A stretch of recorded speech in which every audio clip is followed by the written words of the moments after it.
Hello नमस्कार, welcome to inculcate learning. Kazmi report 1950, जिसको educational reorganisation committee report 1950 भी बोलते हैं, इसको आज हम डिटेल में करेंगे। अगर आपके किसी थियोरी एग्जाम में ये रिपोर्ट आती है, सो पर्टिकुलरली अगर कंप्लीटली डिटेल में जैसे मैं आपको बता रही हूँ वैसे आप लिख पाएं, so that will be more better obviously. But अगर नहीं याद रहे बिल्कुल पैटर्न में, तो आपको जो जो पॉइंट याद आए आप सिर्फ रिकमेंडेशन हेडिंग डाल के सारे पॉइंट्स वहां पे मेंशन कर सकते हैं। So this is presented by me Raveena. अगर आपको वीडियोस इन्फॉर्मेटिव लग रही हैं, सो लाइक शेयर और सब्सक्राइब जो आप इनकलकेट लर्निंग को कर सकते हैं। सो देखिए इसकी जरूरत क्या पड़ी या सिनेरियो क्या था। सो ऑब्वियसली 1950 की बात हो रही है। सो उस टाइम तक इंडिपेंडेंस जो है वो हमें मिल चुकी थी, और इंडिपेंडेंस के बाद जो है एक एजुकेशनल रीऑर्गेनाइजेशन होना चाहिए, ऐसा स्टेट को फील हुआ, महसूस हुआ कि भाई जो पहले से चीजें चल रही हैं उस तरीके से अगर हम काम करेंगे तो नहीं चलेगा, और हमें एजुकेशन के फील्ड में और बेटर करने की जरूरत है, नए तरीकों की जरूरत है, नई टेक्नोलॉजी की जरूरत है।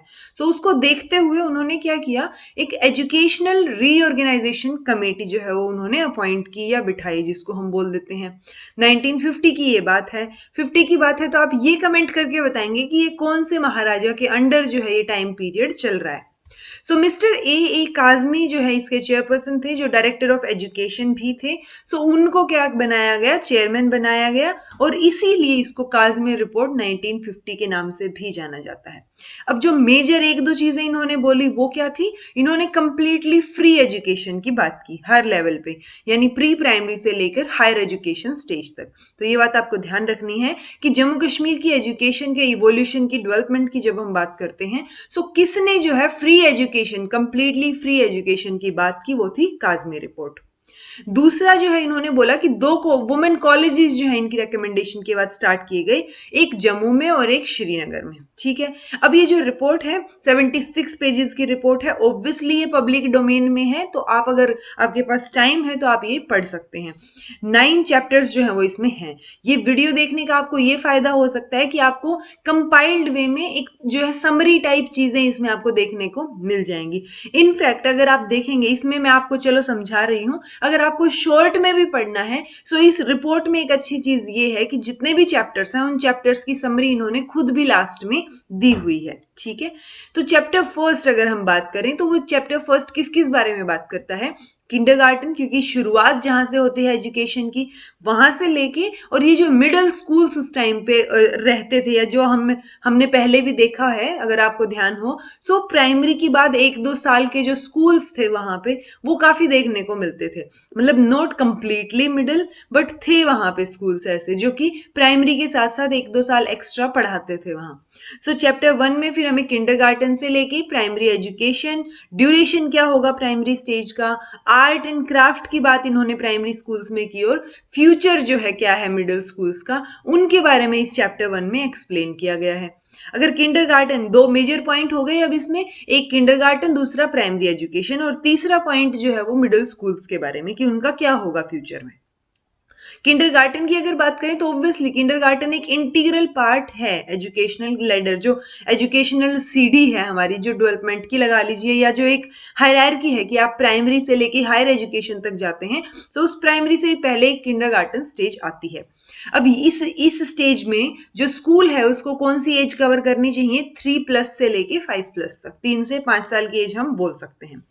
अब इन्होंने क्या बोला कि 3 से 5 साल की एज जो है क्रूशियल एज होती है, और उस टाइम पे यूजुअली जो है जो वुमेन टीचर, जिनको अच्छे से पता है चीजें, क्योंकि माँ जो है वो बेटर तरीके से चीजों को समझ पाती है या बच्चों को समझ पाती है, सो उसी को लेते हुए इन्होंने इस एज में जो टीचर्स के अपॉइंटमेंट की बात की, वो वुमेन टीचर की बात की कि जितना पॉसिबल हो सके उतना वुमेन टीचर जो है इन स्कूल्स में इंचार्ज होने चाहिए।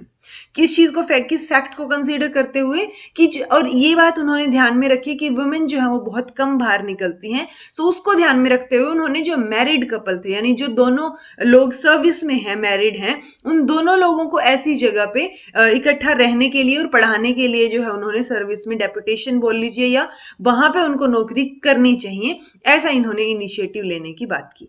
तो ये दो चीजें हैं किंडरगार्टन में सबसे इंपॉर्टेंट, एक तो 3+ से लेके 5+, और दूसरा जो है वुमेन टीचर्स अकेले नहीं जाएंगे, तो जो मैरिड कपल्स गर्ल्स हैं सर्विस में, उनको जो है प्रेफर किया जाए।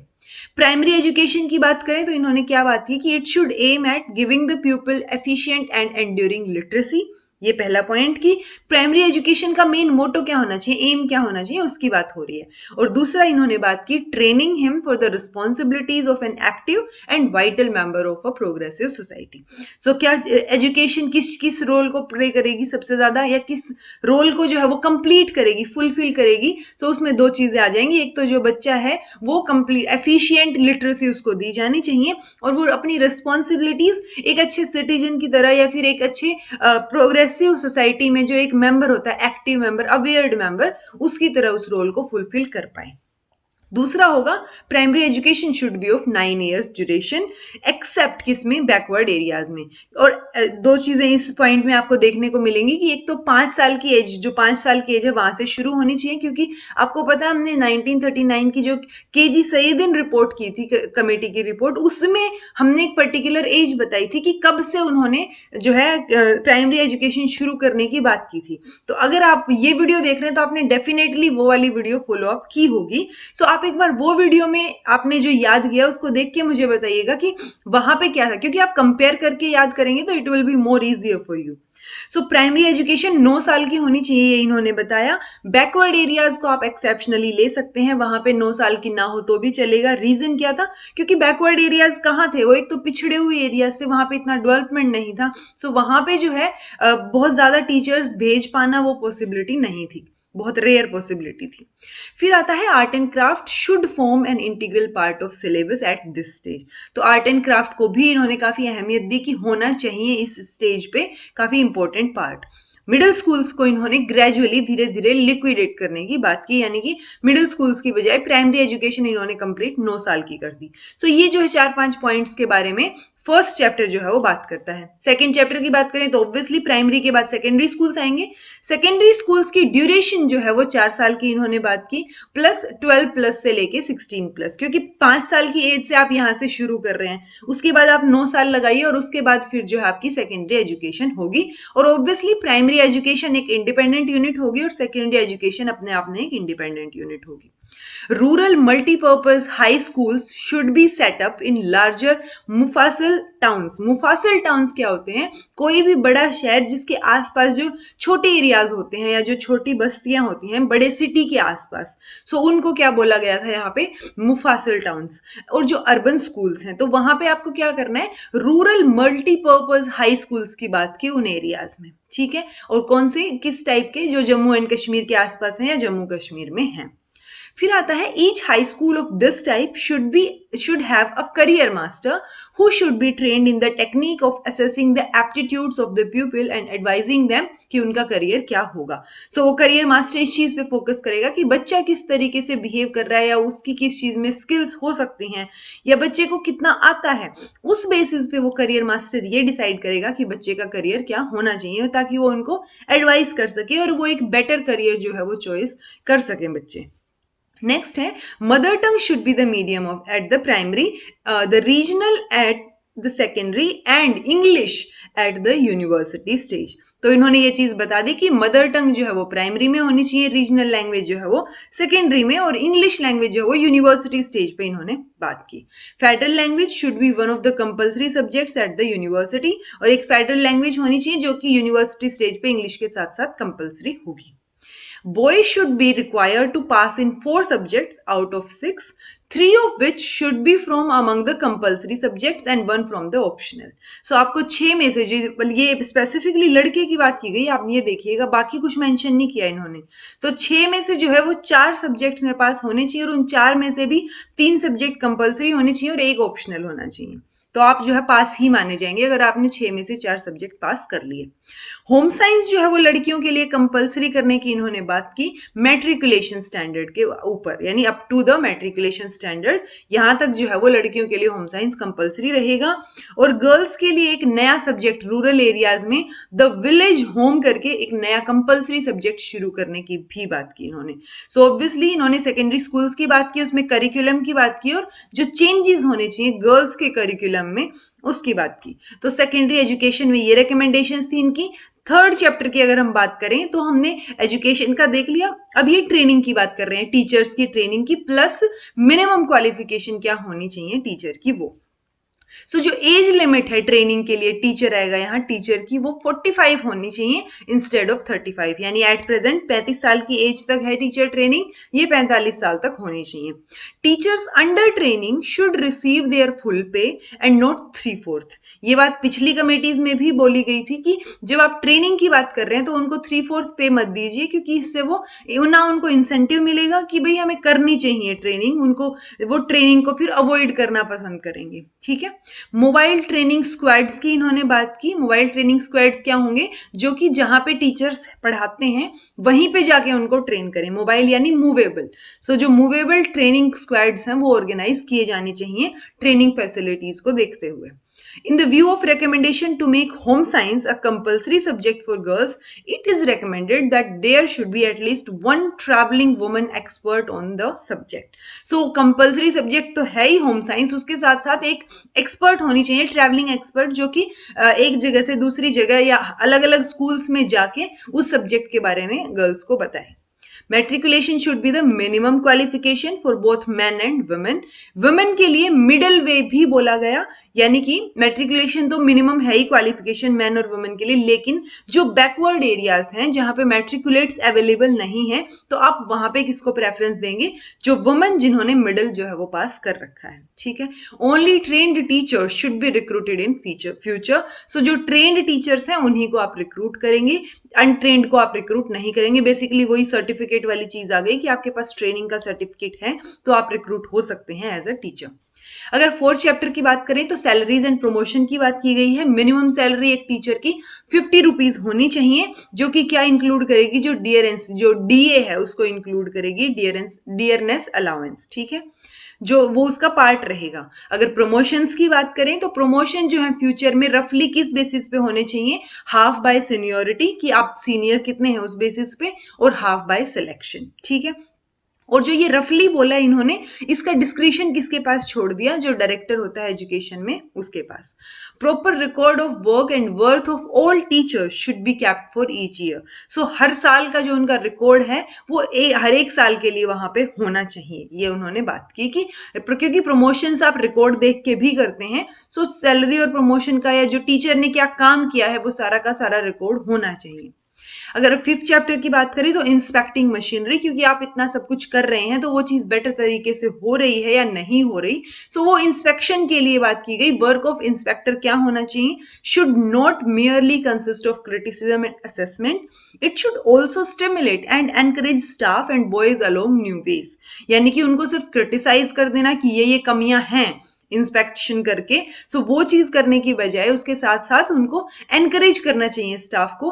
कई बार हम क्रिटिसिज्म को बड़ा पॉजिटिवली बता सकते हैं, सो इट्स ये हम डिपेंड करता है कि हमारे शब्द क्या हैं। सो उस बेसिस पे इन्होंने बात की कि आप जो है सिर्फ क्रिटिसाइज नहीं करेंगे जो आपने असेसमेंट किया है या क्रिटिसिज्म आप बता रहे हैं क्या क्या कमियां हैं, उसके साथ साथ आप एनकरेज करेंगे और क्या क्या वेज हो सकते हैं उसको इंप्रूव करने के, वो सब बताएंगे। नेक्स्ट है सर्कुलेटिंग लाइब्रेरीज की बात की, and other cultural facilities should be made available to village and other schools. So जितनी ज्यादा लाइब्रेरीज होंगी वो बेटर रहेगा एजुकेशन और लिटरेसी के लिए, उसकी बात की इन्होंने। डिसीजन जो है जम्मू कश्मीर गवर्नमेंट का to identify general public more fully with schools is endorsed unreservedly.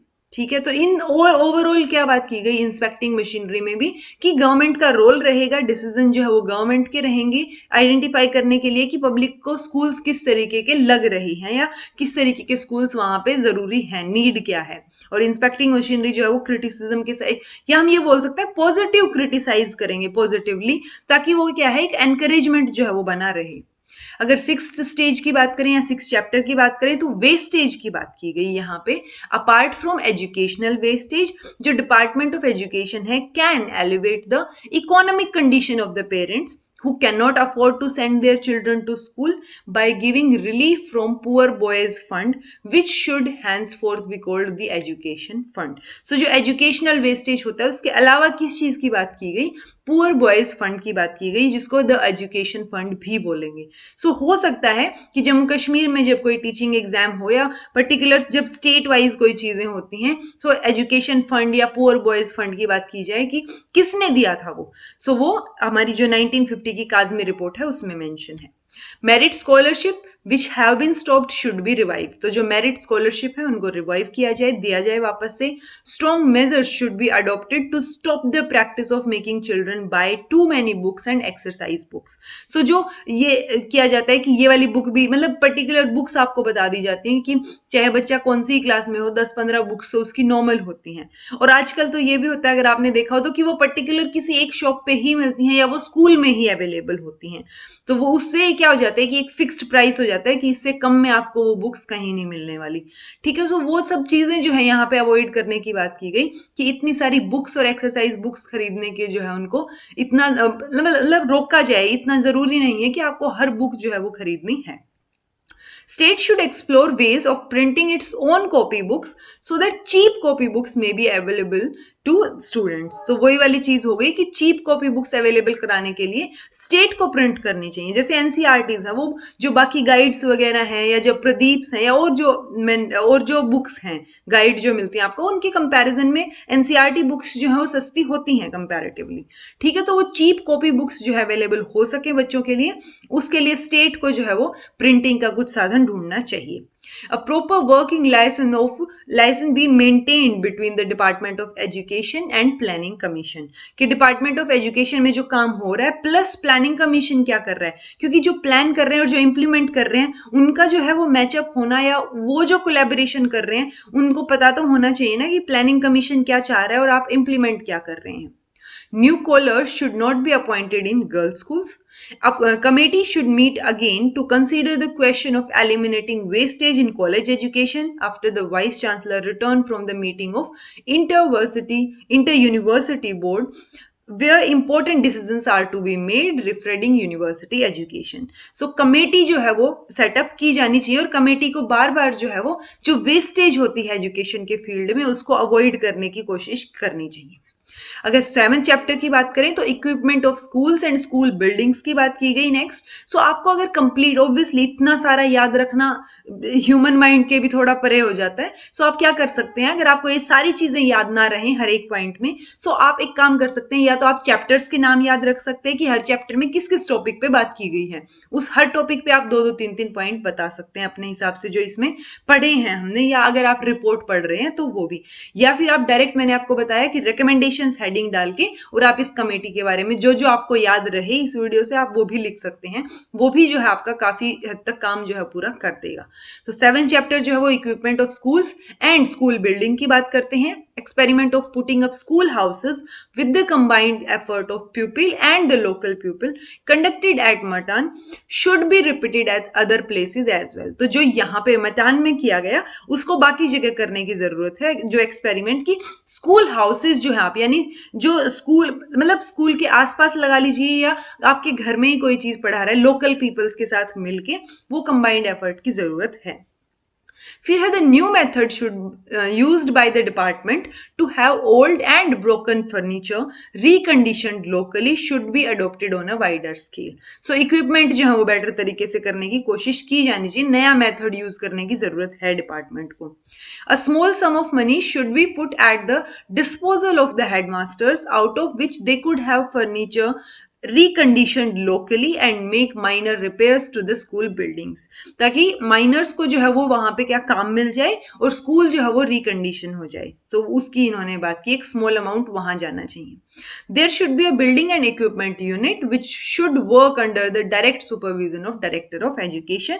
So building and equipment unit भी वहां पे एक बनाने की इन्होंने बात की गई, ताकि वो डायरेक्टर ऑफ एजुकेशन के उसमें डायरेक्ट अंडर काम करके और वो बेटर तरीके से जो है वो इक्विपमेंट फैसिलिटीज या स्कूल की बिल्डिंग पे काम कर सके। क्योंकि आपको अगर आपने देखा हो तो आजकल भी कई जगह पे जो रिमोट एरियाज है वहां पे स्कूल की कंडीशन जो है वो इतनी खस्ता हालत में होती है कि वहां पे डाउट रहता है कि कब ये बिल्डिंग जो है वो गिर जाए। इतनी पुरानी बिल्डिंग्स और इतने जो है वो अनकंडीशन मतलब बेटर हालत में नहीं होती वो पढ़ने के। सो उसकी यहाँ पे बात की गई कि बेटर बिल्डिंग और इक्विपमेंट यूनिट जो है वो यहाँ पे होनी चाहिए। Part of profits of corporation which are earmarked for educational purposes should also be utilized to put up and equip school houses. So overall वही बात की गई कि प्रॉफिट जो है वो कॉर्पोरेशन के रूप में भी दिया जाना चाहिए और एजुकेशनल पर्पस ओवरऑल क्या होना चाहिए कि बेटर इक्विपमेंट जो है वो स्कूल में अवेलेबल हो सके और स्कूल की बिल्डिंग जो है वो अच्छी हालत में हो. अगर 8 चैप्टर की बात करें तो सोशल एजुकेशन की इन्होंने बात की. Scheme of social education in the state has been organised on correct lines. तो स्कीम जो है स्कूल सोशल एजुकेशन की उसकी बात की गई. It should however be possible to enlist the cooperation of people's organizations, particularly the national conference and local panchayat. So ये possible होना चाहिए, मतलब अगर possible हो सके तो आपको क्या करना है, social education के ऊपर काम करना है. particularly यहाँ पे इन्होंने नेशनल कॉन्फ्रेंस और लोकल पंचायत को मेंशन किया. तो 8वां चैप्टर सोशल एजुकेशन से रिलेटेड है. अब है 9th चैप्टर जो हेल्थ स्टूडेंट की हेल्थ के ऊपर फोकस करता है, यानी building the healthy students and physically okay होने चाहिए वो. तो स्टूडेंट्स की हेल्थ और फिजिकल हेल्थ के ऊपर इन्होंने फोकस किया 9th चैप्टर में. रेगुलर मेडिकल इंस्पेक्शन जो है स्टूडेंट्स का वो होना चाहिए. एक कॉम्पिटेंट मेडिकल मैन जो है वो रेगुलरली उनको चेक करे कि वो ठीक है या उनके साथ क्या दिक्कत हो रही है, चाहे वो न्यूट्रिशन लेवल पे हो या और कोई दिक्कत हो. प्रॉपर रिकॉर्ड जो है वो होना चाहिए इन इंस्पेक्शंस का स्कूल का स्टाफ और कॉलेज के स्टाफ के द्वारा कि क्या क्या दिक्कतें हुई हैं या क्या कितनी बार इंस्पेक्शन हुआ है. Proper treatment of ill and undernourished children should be carried on from the school center. तो स्कूल सेंटर में ये चीजें भी अवेलेबल होनी चाहिए कि वो जो भी दिक्कत है उसका बीमारी का प्लस अंडर नरिश्ड चिल्ड्रन को जो है वो बेटर प्रॉपर ट्रीटमेंट दे सकें. सिंपल नेसेसरी मेडिसिन जो है या मेडिकेटेड फूड कि आप बीमार हैं तो आपको किस तरीके का खाना चाहिए, ये जो है वो ऑर्गेनाइजेशंस नेशनल या इंटरनेशनल ऑर्गेनाइजेशन की हेल्प से क्या करना चाहिए, वहां पे अवेलेबल होनी चाहिए कि जो सिंपल एटलीस्ट जो नेसेसरी मेडिसिन है प्लस जो मेडिकेटेड फूड है वो सिक्योरली लोगों तक पहुंच सके. Some system of school meal should be set up, यानी स्कूल में कुछ खाने का प्रबंध या ऐसा कुछ वहां पे सेटअप किया जाने की जरूरत है. ठीक है. The urgent need being to provide a little extra nourishment for under fed children. Village board and other local bodies should be approached to help. तो हमें क्या करना है, हेल्प लेनी है, चाहे वो एनजीओज हो या लोकल बॉडीज हो या विलेज हो, तो उन लोगों से हेल्प लेके हमें कोशिश करनी है कि हम एक्स्ट्रा नरिशमेंट जो है अंडर फेड चिल्ड्रन को दे पाए. ठीक है. सो ऑब्वियसली हेल्थ के ऊपर बात हो रही है, पूरा का पूरा focus. The forgoing recommendation is only a suggestion. एक बात इन्होंने ये मेंशन कर दी कि जो भी हम बता रहे हैं ये सारी की सारी महज एक सजेशंस है, रिकमेंडेशन. उन पे काम करना ना करना वो स्टेट के ऊपर होगा, क्योंकि जब आपने एक कमेटी अपॉइंट की है तो वो आपको रिकमेंड ही करेगी, तो वो एडवाइजरी है नेचर में. सो इन्होंने ऐसा नहीं कहा कि ये होना ही है.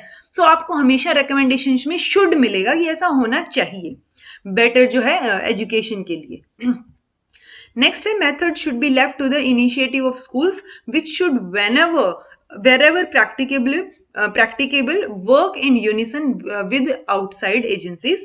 तो ये जो है recommendations हैं, जो भी चीजें बोली गई हैं या बोली जा रही हैं इस रिपोर्ट में, और जहां पे भी लगे ये स्कूल का इनिशिएटिव होगा कि जहां पे भी पॉसिबल है प्रैक्टिकली वहां पे जो है इनके ऊपर काम किया जाए, चाहे वो आउटसाइड एजेंसीज के साथ मिलके हो. अब आउटसाइड एजेंसीज में नो ये एनजीओज आ जाएंगे, विलेज बोर्ड आ जाएगा, लोकल बॉडीज आ जाएंगी. सो बेसिकली गवर्नमेंट के अलावा जो जो यूनिट्स बच गई उनको वो क्या हो जाएंगी, आउटसाइड एजेंसीज हो जाएंगी.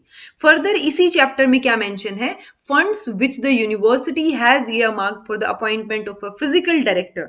तो जो फिजिकल डायरेक्टर को अपॉइंट करने के लिए यूनिवर्सिटी ने फंड्स दिए हैं वो एक प्रॉपर क्वालिफाइड पर्सन को जो है क्या करना है, हमें अपॉइंट करना है. और ये काम किसके अंडर होगा, डायरेक्टर ऑफ एजुकेशन के अंडर होगा. ठीक है. जो जिसको कौन असिस्ट करेगा, ज्वाइंट यूनिवर्सिटी या फिर स्कूल बोर्ड जो है वो वहां पे क्या करेंगे, उनको असिस्ट करेंगे इस अपॉइंटमेंट के लिए, और एक बेटर क्वालिफाइड पर्सन हमें अपॉइंट करना है.